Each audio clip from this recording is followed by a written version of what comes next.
అంబేద్కర్ ఒక్క మాలమాదిగలకే నాయకుడు కాదు.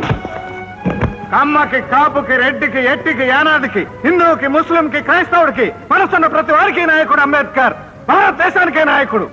అలాంటి గొప్ప నాయకుడిని కులం రంగు పులిమి దళితులకు మాత్రమే పరిమితం చేశారు. Shame shame on your part, shame on our democracy, shame on hour constitutional policy. Ambedkar కి చెప్పుల దండ వేయటానికి దళిత రాజ్య స్థాపనకి ఏమిటా సంబంధం? రే రే రే నువ్వు ఎవరో అని అడిగితే నేను కమ్మని, నేను రెడ్డని, నేను మాలని, నేను బ్రాహ్మణుని చెప్తున్నాడే గాని నేను మనిషిని ఒక్కడనే చెప్తున్నాడా? చెప్పొద్దురా. కాస్ట్ ఫీలింగ్ తో కొట్టుకుని తావండి. కులాల వారిగా విడిపోయి మతాల వారిగా పొడుచుకుని కమ్మ జిల్లా అని, రెడ్డి మండలం అని, మాల రాష్ట్రం అని గాంధీ గారిని ముక్కలు చేసినట్టే దేశాన్ని కూడా ముక్కలు చేసేయండి. సిగ్గొదిలి, శరం వదిలి, నీతొదిలి, జాతి వదిలి, మంచి వదిలి, మనసొదిలి నరుక్కోండి, పొడుచుకోండి. కళ్ళు రెండు పొడుచుకున్న జాతి కథ.